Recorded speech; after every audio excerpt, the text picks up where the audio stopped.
April महिन्यातच सूर्याने आग ओकण्यास सुरुवात केल्यामुळे उरणमध्ये उष्णतेचा पारा कमालीचा वाढलाय. या वाढत्या तापमानाचा फटका केवळ माणसांनाच नव्हे तर मुक्या प्राण्यांनाही मोठ्या प्रमाणावर बसत असल्याचे हृदयस्पर्शी चित्र समोर आलंय. मे जून पूर्वीच उन्हाने विकराळ रूप धारण केल्याने उष्णतेचा कडेलोट झालाय.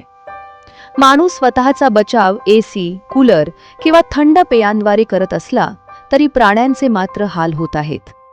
नुकतेच उरणमध्ये एका तहानलेल्या माकडाने पाण्याच्या बाटलीतून पाणी पिऊन जीव वाचवण्याचा प्रयत्न केला.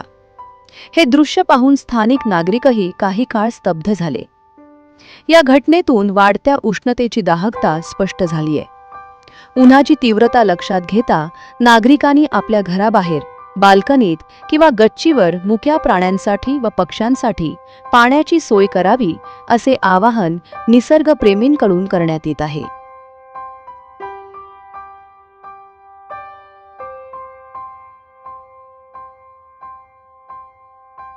जनोदय करिता घनश्याम कडू, उरण.